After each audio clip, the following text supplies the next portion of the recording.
Presentamos Vertiente de Opinión, un programa producido por el periodista Mario Emilio Pérez.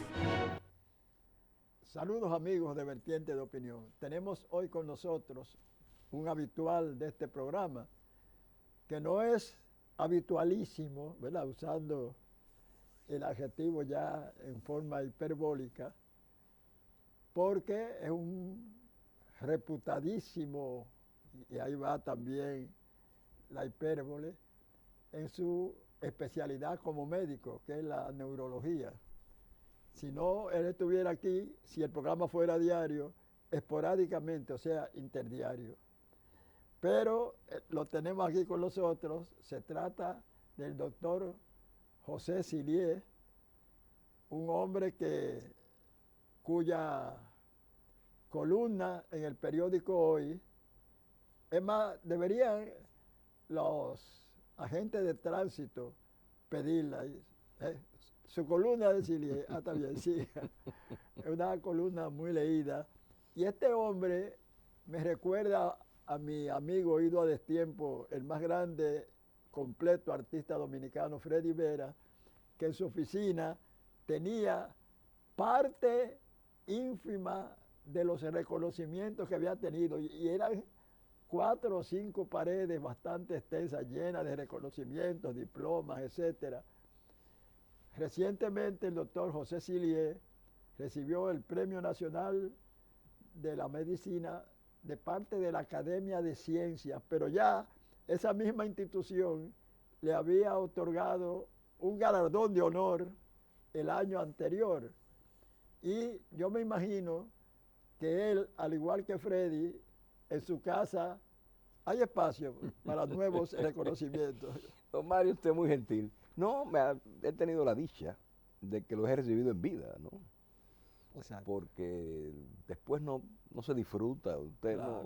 no lo disfruta la familia, los herederos, está bien, pero cuando uno lo recibe en vida, tiene el valor del disfrute pleno, Claro, ¿verdad? claro. Y lo bueno de todo esto es que están premiando a uno por haber hecho lo que a uno le gusta. Entonces, como decía Confucio, dijo que búscate un trabajo que te guste para que no tengas que trabajar nunca, ¿no? Exacto. O sea, entonces, indudablemente que yo lo que he tratado de hacer las cosas dentro de normas prudenciales. Tengo un peso genético familiar Sí, señor. que no se puede deslucir, y uno trata de hacer las cosas, pues, nada, entonces, cuando uno lo reconocen, habiendo hecho lo que hay que hacer, Sí. entonces uno recibe eso con doble júbilo. Sí. Tú sabes lo que ocurre a veces. A mí, hace unos años, los organizadores de la Feria del Libro le pusieron el nombre mío a una calle de la feria. Ya yo recuerdo, sí. Pero como la gente a veces lee y no entiende el significado real del homenaje, pensaron que era una calle de la ciudad. Y entonces una señora en el supermercado se me acercó y me dijo, ¿y qué enfermedad es que usted tiene? Digo, no, que yo sepa. Hasta No, donde estoy yo sepa, sano. ninguna. Y me dice, pues como le pusieron el nombre de una calle, y eso nada más es a la gente que se ha muerto. Sí.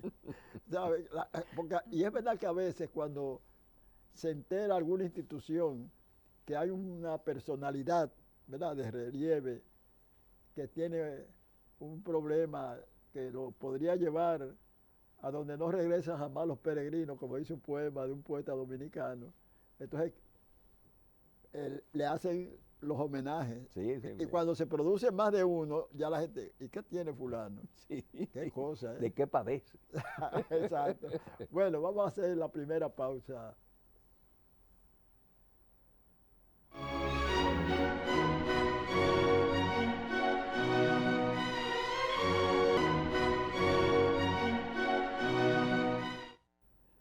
Así como en diversas profesiones y oficios hay afinidades, por ejemplo, la literatura y el periodismo tienen puntos conexos. Es más, yo reconozco que si yo no hubiera, y estoy todavía en otra faceta ejerciendo el periodismo, cuando fui reportero, redactor, corrector, no hubiera podido escribir las estampas dominicanas ni la columna Cogiéndolo Suave, que he editado en varios volúmenes. Y entonces, en su condición de neurólogo, el doctor Sirie Ruiz tiene algo de psiquiatra, porque tienen afinidades, porque ambas bregan con el cerebro, uno con el pensamiento fundamentalmente y otro con su desenvolvimiento orgánico. Entonces, hablábamos fuera de cámara de el ego que es necesario a todo ser humano, que se manifiesta en autoestima o en baja estima. Y hablábamos de algo que es de estudio en ambas especialidades, que es la depresión, la tristeza, la baja estima.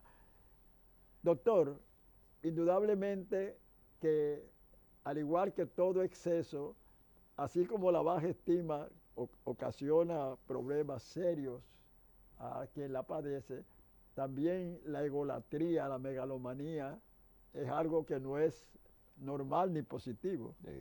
No, los excesos todos son malos. Hasta en el amor el exceso es dañino.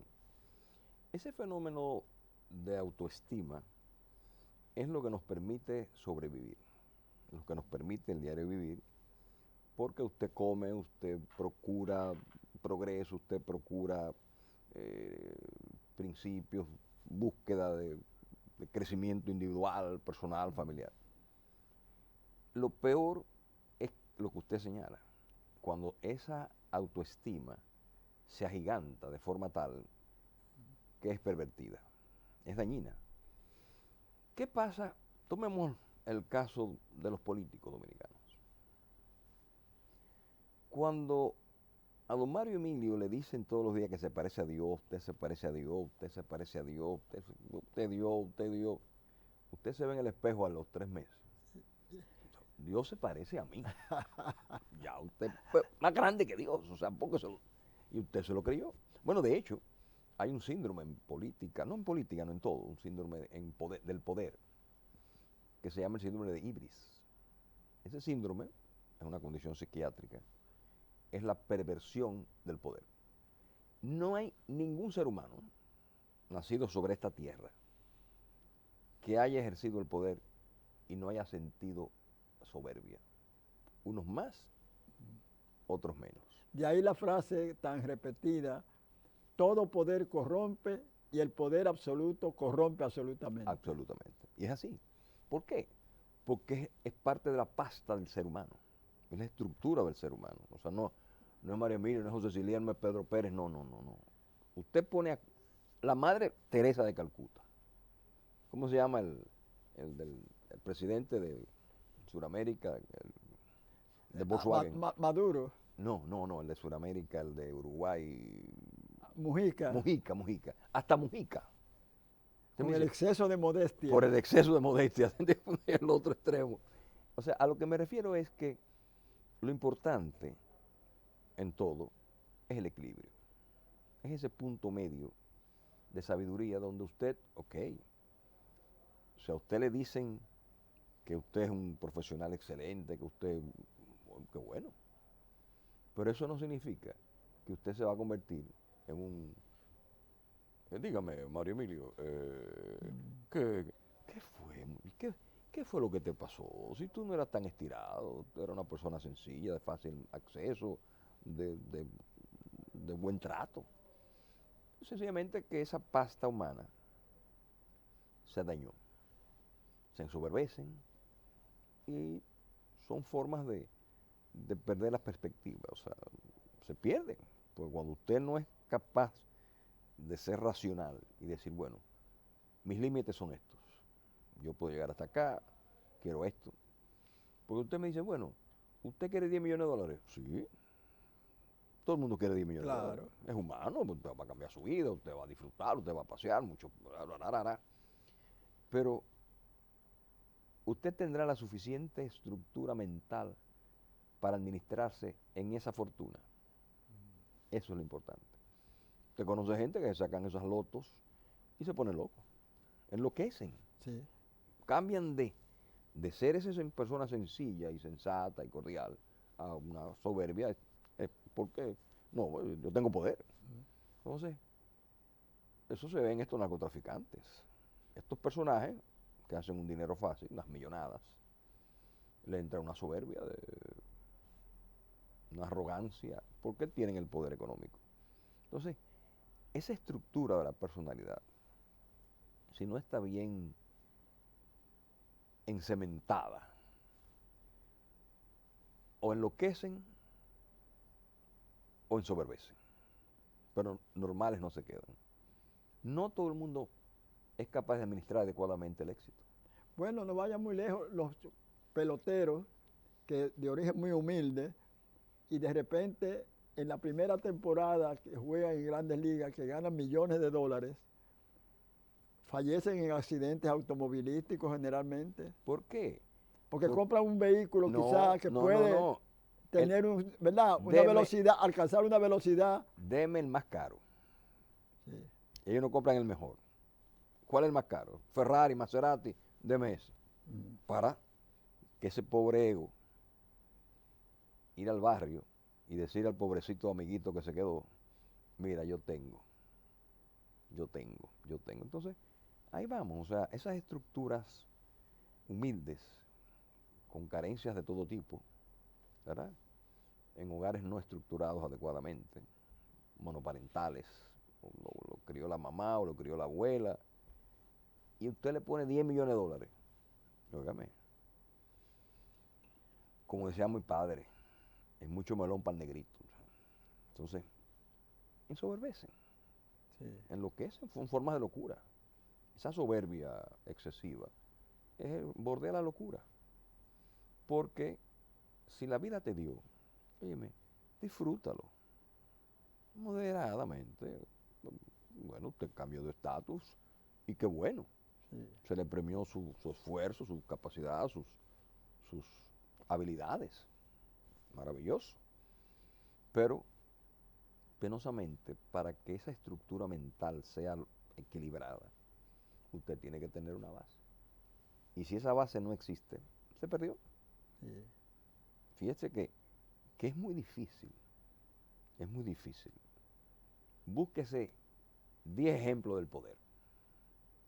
Un ejemplo lo tenemos hoy con Donald Trump. Un perfecto soberbio. Es un personaje que él no metió a Estados Unidos en una guerra porque no ha llegado el momento, pero está loco por una guerra mundial, una cosa de esa. El personaje. Entonces, óigame, una cosa es gobernar y otra cosa es usted actuar con esa soberbia. Ahora, tú consideras, ¿verdad?, como especialista de la parte orgánica de la mente y sus efectos, que él es medio demente, porque incluso un periodista reputado escribió una obra titulada Miedo, y es refiriéndose a los dislates de Trump. Sí, obviamente él tiene una personalidad ¿Neurótica o psicótica? no llega a ser psicótico, porque no comete actos absurdos. Los actos de él son programados, o sea, él no es eventual. Y manejó muy bien la campaña, claro, con asesoramiento, me imagino. Sí. No. Indudablemente que el personaje son de estos chicos. Tenemos un ejemplo dominicano. Fue presidente. Son personajes que dicen lo primero que les sale sin pensarlo. O sea, Que le atribuyen, como a Hipólito, la cualidad, entre comillas, de la espontaneidad. Pero la espontaneidad es sinónimo de irreflexión. Y reflexión. Tal como tú señalas, que Sí. le viene un pensamiento y lo lanza. Exacto. O sea, para usted convivir en una sociedad adecuada, usted tiene que tener prudencia. ¿Cuántas veces uno habrá querido matar al jefe que tenía? Este hombre me está molestando, me está llamando la atención, pero usted no lo puede matar. Claro. Usted tiene que convivir. Fíjate bien, Mario Emilio, hay personajes que tienen 5 divorcios. no hay 5 mujeres malas. Habrá una peleona, habrá una celosa, habrá una... Pero 5. Sí. El que está mal es usted. Entonces, estos personajes, 5 divorcios, 10 empleos, todos los jefes son malos. El jefe se cogió conmigo. Mire, hermano, revísese que el que está mal es usted. Porque innegablemente usted tiene que vivir dentro de normas. Y esas normas, desde que se juntan 2 personas, ya usted tiene que entender que esa otra persona tiene virtudes y tiene defectos. Y usted lo acepta o no lo acepta. Porque nadie es perfecto. La perfección existe, sí, en los santos de yeso de las iglesias. Son perfectos esas figuras de yeso. No, la convivencia implica esa capacidad de socialización en base a un respeto mutuo. Usted me respeta, yo lo respeto a usted. Yo no puedo, lo que se me ocurra, andarlo diciendo en la calle a todo el mundo lo que... No. Entonces, esos personajes estilo Trump, le dijo los otros días, antes de ayer, a una opositora A Nancy Pelosi. a Nancy, la que tenía los dientes la podridos, que sé yo presidenta qué, de- que si... sí. Óyeme, esas no son formas de un presidente. ¿Entiendes? O sea, entonces, él lo hace eso como una gracia. Entonces, parte de ese votante norteamericano, campesinoide, de ciudad pequeña, lo disfrutan y van a volver a votar por él. Además, esa característica del electorado norteamericano, que Hillary le llevó más de 3 millones de votos y perdió Esas por el son- sistema ese de que en de- este de- estado sí, equivale de- a tanto, este estado. Sí, de un Pero yo lo que sistema. no me explico, ¿cómo no se ha modificado eso? Bueno, para que sucedan eso, para que sucedan esos fenómenos, porque la única explicación es una anormalidad. Pero ¿y Con cómo más te puede votos- perder una elección con 3 millones sobre su rival? Sí, eso Eso es absurdo, es absurdo, es una democracia imperfecta, vamos a decir. imperfecta, sí, para no decir otra cosa. Sí. Imperfecta. No, pero volviendo a la personalidad, es vital que ese ser humano nazca. Mire, don Mario, al niño que la madre en el vientre, yo te quiero, mi hijo, yo te paso la manito, le pasa la mano con amor, te estoy esperando, quiero verte ya. Yo tengo la teoría del que no le dan amor desde antes de nacer. Nace en un ambiente, no tiene que ser de riqueza jamás, pero de fortaleza de amor, de ternura, de cariño, no sirve ni para guachimán. Porque si a usted no lo enseñaron a amar, imagínese usted un pobre niño, barrio X, la madre trabaja, una abuela cansada. A ese muchachito le dicen, mira muchacho el diablo, muchacho el diablo, muchacho el diablo, todo el día. Cuando ese pobre niño se ve en el espejo, óyeme, me parezco al diablo. Porque se estructuró en la violencia. Entonces, en el caso Trump, él se estructuró en un hogar soberbio. El papá era adonierado Sí. y ya usted sabe lo que eso implica, ¿no? O sea, a soberbia. Se aprende con el trato, con la conducta diaria, el aprendizaje.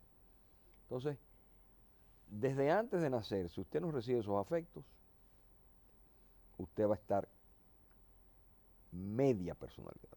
Su estructura mental alterada, esa personalidad que es lo que nos hace ser a nosotros, nos hace conscientes de quiénes somos y luego de qué queremos y por qué luchamos. Está mal estructurada. Y si está mal estructurada, mire, árbol que crece torcido, tiene que cortarlo el ayuntamiento. No hay arreglo para el psicópata, no hay arreglo para el sociópata severo, no hay arreglo. No hay forma no hay ningún tratamiento psiquiátrico que pueda revertir esa conducta.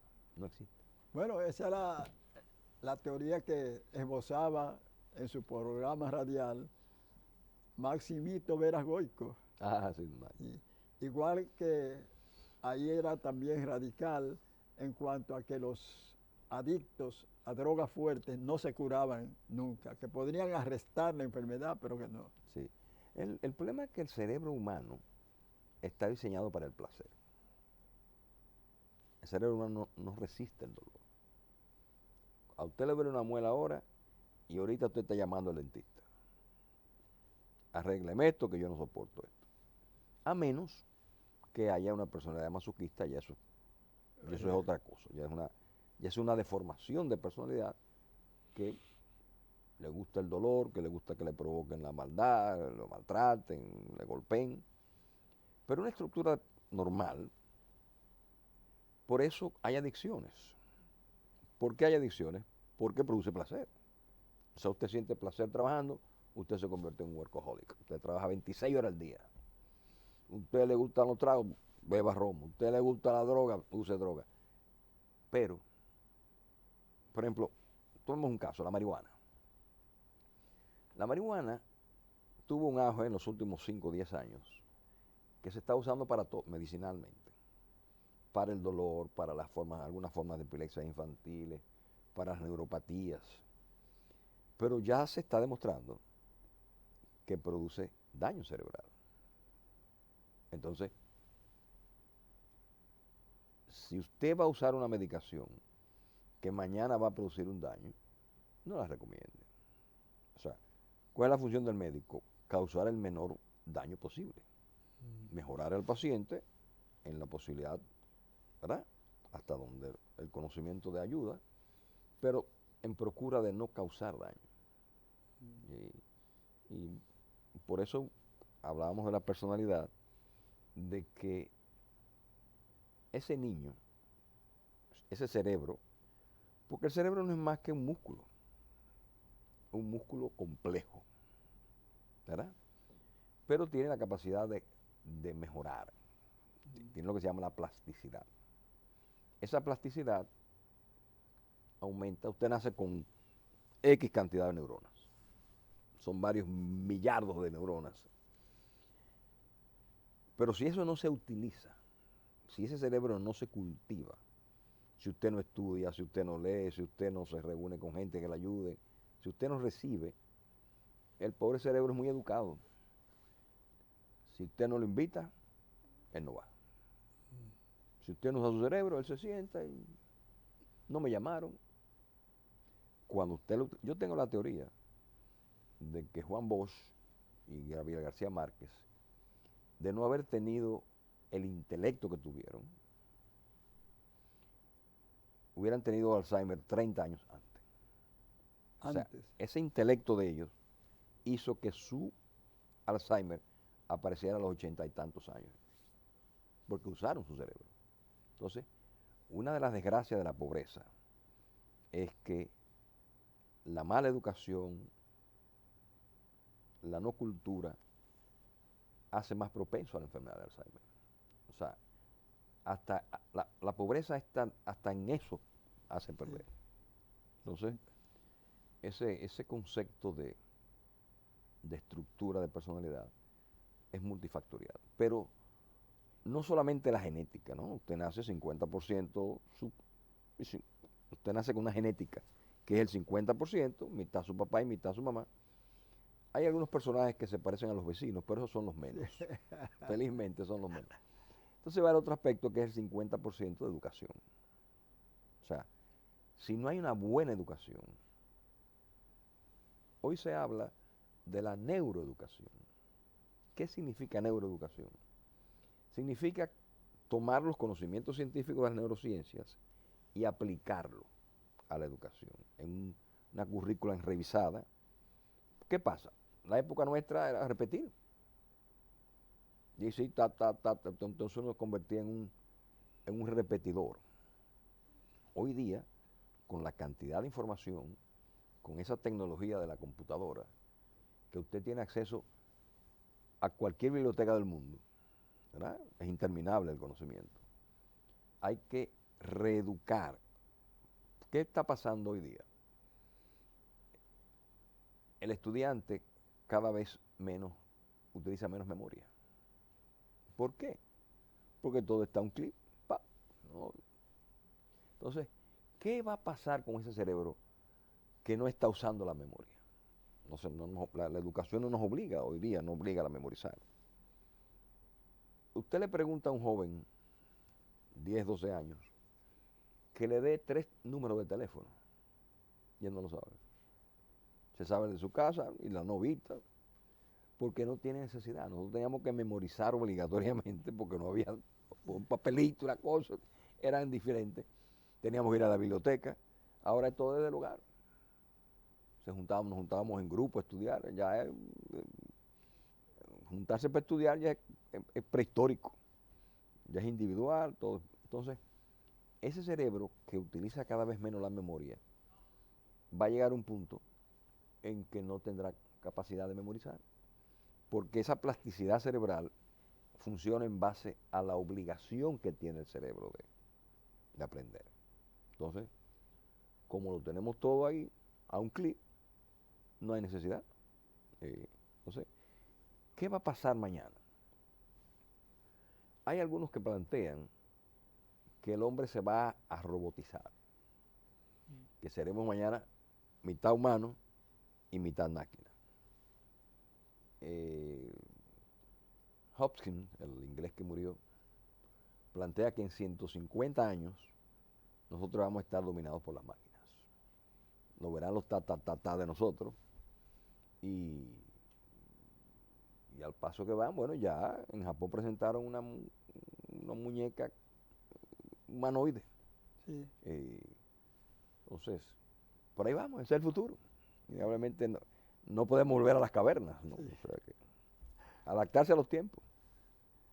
Bien, vamos a hacer ya la última pausa con esta enjundiosa entrevista con el doctor José Silies Ruiz, un reputado médico neurólogo y un hombre, bueno, él es periodista porque escribe una columna fija en el periódico Hoy, en una vertiente quizás la más difícil del periodismo. Volvemos.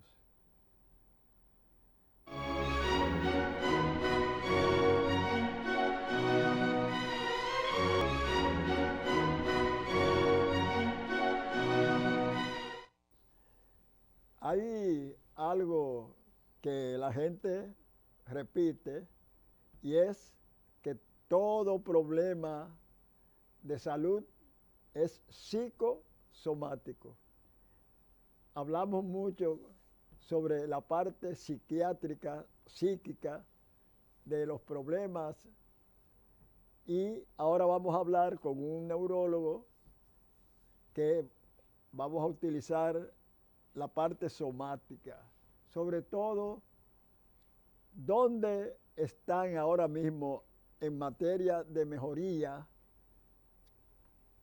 la enfermedad del Parkinson y el Alzheimer. Sí, esas ambas enfermedades degenerativas, yo sustento la teoría con respecto al Alzheimer de que tiene un componente importante vascular. Se acaba de publicar el mes pasado en la revista de la Academia Americana de Cardiología una investigación dirigida por un prominente cardiólogo español, pero que ejerce en Rockefeller, la Universidad de Rockefeller, Valentín Fuster. Valentín Fuster cogió ratones, de esos que se le induce a la enfermedad de Alzheimer, y los puso en un anticoagulante. Ese anticoagulante, por un periodo de 6 meses, disminuyó la proteína mala que produce el Alzheimer. Porque al final, el Alzheimer es una alteración proteínica de las células cerebrales. Se daña esa célula, ese cemento proteico, y la célula colapsa y muere. ¿Qué significa esto? Que mañana podremos evitar el Alzheimer, evitarlo. Claro, esto hay que pasarlo ahora al humano. Claro. Fue una investigación en ratones. ¿Qué ha pasado en los últimos 15 años? En los últimos 15 años no se ha podido lograr ninguna nueva medicación para la enfermedad de Alzheimer. En el Bután se gastaron 300 millones de dólares en la investigación de la última. Todo bien en animales. Cuando se llegó al humano, tenía efectos que no se pudo usar. Entonces, ¿de qué disponemos hoy día? Bueno, pruebas diagnósticas que pueden decir 10 o 15 años antes de que usted padezca la enfermedad. Eso se hace con PET scan y un nuevo medio de contraste. Se hace ese estudio en líquido cefalorraquídeo, en la punción lumbar, se estudia el líquido, y se puede detectar 10 años antes el que usted va o no padecer la enfermedad de Alzheimer. Entonces sí, hemos avanzado en diagnóstico. En lo que no hemos avanzado es en tratamiento. ¿Por qué? Porque el cerebro tiene uno que se llama una barrera hematoencefálica. Son unos guardianes que no dejan pasar nada. Entonces, investigar en organismos vivos, en seres humanos vivos, primero tiene que hacerse sobre una base muy ética, porque no podemos someter a un humano a una investigación riesgosa, como lo hizo Hitler con los judíos en los campos de... A ellos le debemos el estudio de los dermatomas. Los dermatomas son las áreas o sea, aquí va un nervio, aquí va otro nervio mediano, nervio cubital, etc. Y esos dermatomas, esos territorios inervados, esos exámenes se hicieron a sangre fría, en judíos. Entonces, eso no se puede hacer hoy. Por eso da tanta brega la investigación, porque no tenemos, o no podemos, por orden ético, someter a un humano a un riesgo de muerte. Eso, Hitler nada más. Entonces, va el otro aspecto en el Alzheimer, y es que ha habido una disminución en edad de aparición de la enfermedad. Antes, 80, 90 años, yo tengo pacientes de 50 y tantos tempranos con la enfermedad de Alzheimer. ¿Qué está pasando? No sabemos. Hay los factores de riesgo vasculares que se aceptan como factores de riesgo para la enfermedad de Alzheimer. ¿Cuáles son esos factores de riesgo? Hay dos grandes grupos: factores de riesgo no modificables y factores de riesgo sí modificables. ¿Cuáles son los no modificables? La herencia. Usted no puede cambiar su herencia. El sexo. Es más común en la mujer, el Alzheimer. Y la edad. Usted no, Claro. si usted vive, usted cumple años, ¿verdad?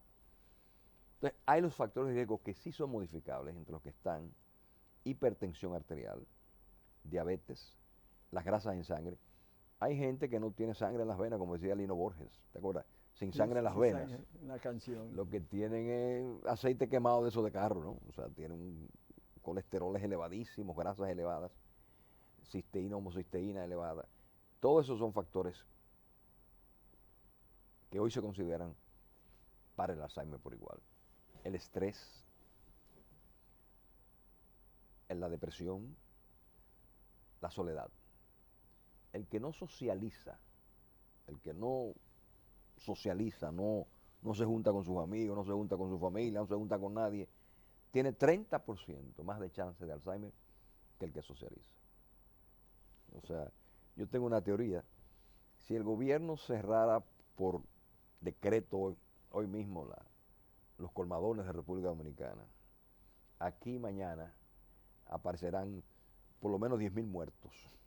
¿Por qué? Porque ahí se socializa, usted ahí se tumba el gobierno, pone gobierno, quita cosas. Y se enamora, porque lo que no ocurría en mis años juveniles, que las mujeres solamente tomaban en un restaurante, tomaban bebidas alcohólicas en un cumpleaños, una fiesta de cumpleaños, pero ya las mujeres se han adherido a los colmadones. Oh sí, te la ve con su jumbo en la mano. Y es jumbo lo que pide, ¿no? Volviendo a esos factores de riesgo, hoy día se le da mucho peso. ¿Qué ha pasado, por ejemplo, con la resonancia magnética nuclear? Con la resonancia magnética nos ha permitido detectar lo que se llama enfermedad de pequeños vasos. después de los 15 años, hablemos 30, 40 años, a usted le hace una resonancia magnética y es muy probable que aparezca un puntico de pequeños infartos.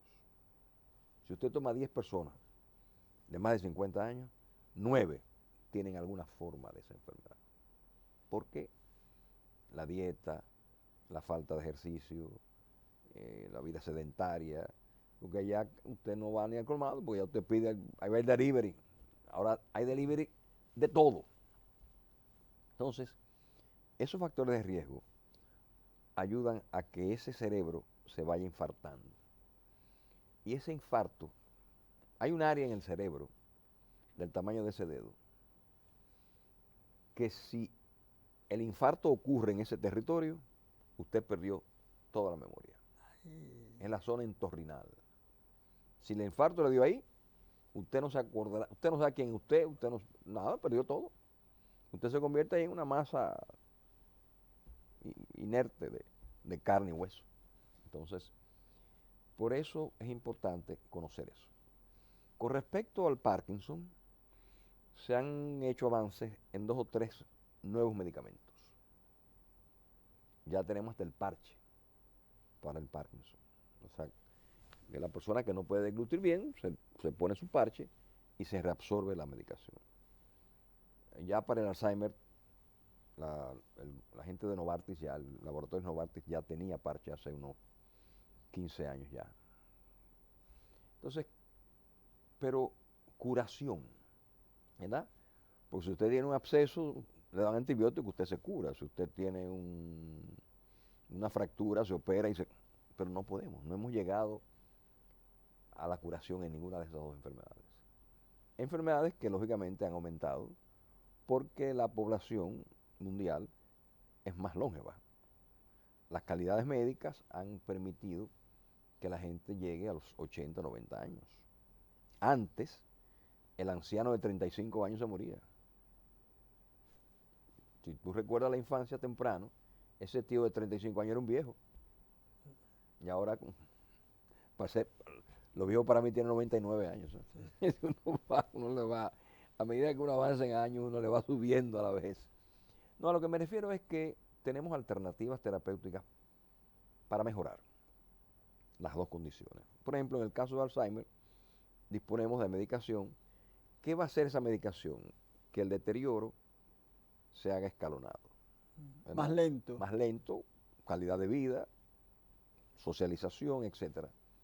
Que no sea una caída libre, ¿no? O sea, sucede que si no se medica, el paciente ya a los 3, 4 años ya no tendrá memoria. Con el Parkinson por igual, disponemos de fisioterapia, disponemos de varias alternativas nuevas que ayudan a la calidad de vida. O sea, porque es importantísimo que esa persona con la enfermedad de Parkinson entienda que él no tiene que retraerse, no tiene que esconderse, no tiene por qué, o sea, hacer su vida normal hasta donde la movilidad le permita, ¿no? Entonces, en ese aspecto sí, en el Parkinson se ha hecho más progreso que en Alzheimer. Sí. Porque es quizás menos cruel, porque yo la primera vez que tuve la visión de una persona, yo totalmente ignorante, porque siempre la gente lo que decía cuando a una persona avanzaba en edad, que tenía una especie de demencia, fulano está decrépito. Decrépito. Esa era la... No, y se usaba el término demencia senil. Sí. Ya ese no existe. Ese término no existe. Existe demencia tipo Alzheimer, que es el 40 y tanto por ciento de las demencias. En segunda instancia va la demencia vascular. A las personas que le da derrame cerebral, el accidente cerebrovascular, tienen más chance, un 40% más chance de demenciarse que la persona que no ha tenido el derrame. Claro. Por eso la prevención en las caminatas, el ejercicio, una medicación antiagregantes plaquetarios, de ellos la más barata es la aspirina. Esa aspirina es la más barata. Si usted tiene gastritis, etcétera, pues hay otras alternativas. Pero esa visita médica, chequeo de su presión, un perfil de laboratorio completo, incluya grasa, incluya vitaminas, es mandatorio. Y máxime después de cierta edad. O sea, dice, bueno, yo tengo 40 años y a mí no me pasa nada, yo no siento nada, yo estoy bien. Ajá. Un día tuvo un mareíto, un día tuvo una visión borrosa, un día se vio unos tragos y se cayó, un día el pie le falseó y el brazo pero no, ya, pues, fueron 2 minutos, dormí mal. Vaya a su médico, no tiene que ser neurólogo, vaya a su médico, que ese médico lo examine, investigue, tome su presión, haga su perfil de laboratorio completo. Mire usted tiene un colesterol aquí elevadísimo. Usted es un proclive a tener un derrame cerebral en X tiempo. Y si eso se puede evitar, ¿por qué no hacerlo? O sea, yo creo que la prevención sigue siendo la medicina más económica. Y aquello de que el pasmo con tiempo tiene remedio, Sí. se cumple en muchas de mis enfermedades que manejo. Una esperanza fallida hasta ahora de los que pasamos de 15 años de edad son las células madre. Pero cada vez que hablo con médicos de diversas especialidades, que entrevisto, que quizás visito en compañía de mi esposa, de un familiar o de un amigo, consideran que eso no tiene un futuro, por lo menos inmediato. No. Pero Bartolo Colón, que ahora está, Ahora le están quitando unos millones. sí, le quieren, pues, oye, pero son agalludos esos médicos, porque el 10% de lo que se ha ganado Bartolo Colón en pesos, eso Son muchos pesos. son muchos pesos. No, pero innegablemente ahí yo voy a defender la parte gremial médica, ¿no? O sea, muchas veces uno no recibe el agradecimiento que uno debería recibir. En este aspecto de los médicos, yo conozco uno de los ortopedas envuelto en el asunto, fue que él prometió pago y no lo hizo. No hubo contrato. No hubo contrato. Ahí es que tuvo el fallo, de ambas partes. No, porque es que el acto médico es un acto de fe. O sea, el médico no puede andar haciendo contratos.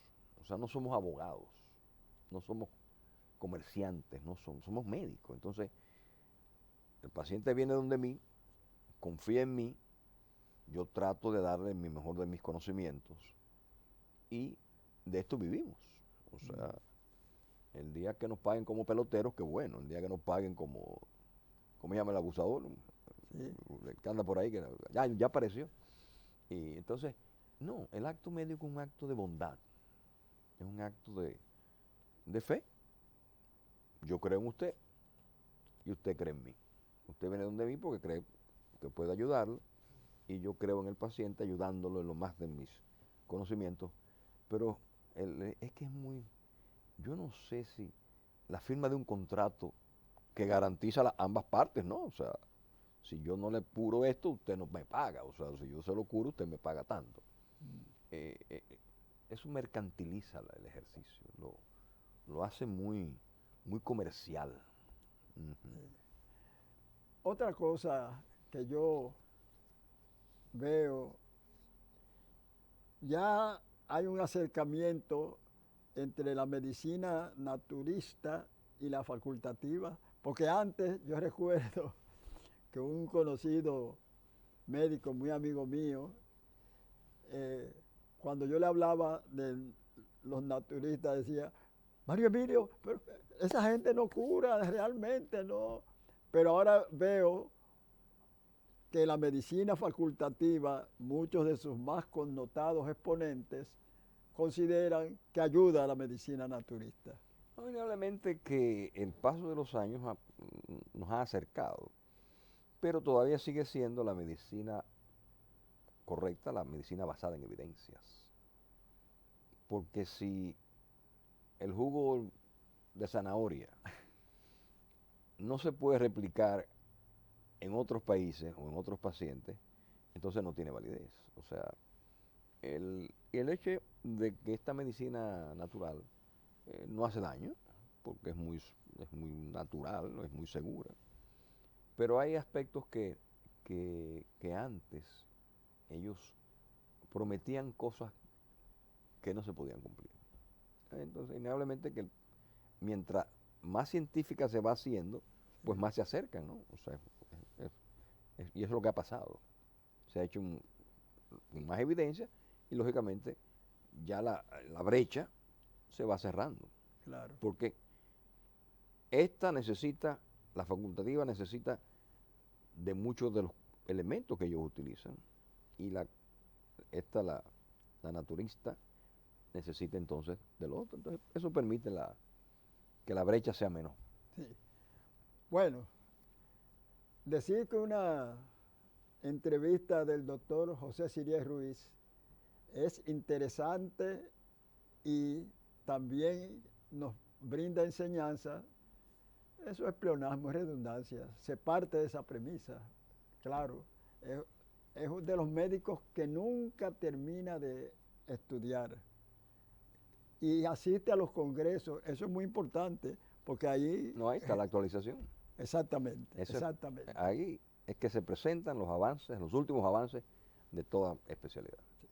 Si usted quiere esta entrevista, pues domingo de 9 a 10 de la noche, tanto en Claro como en Altiz, Tricón, y se repite la misma entrevista lunes 5:30 a 6:30 de la mañana.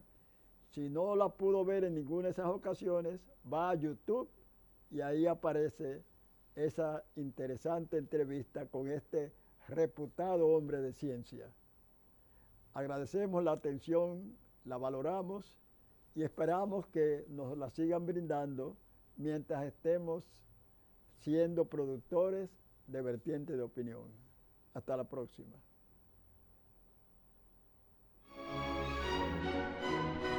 Hemos presentado Vertiente de Opinión, bajo la conducción del periodista Mario Emilio Pérez.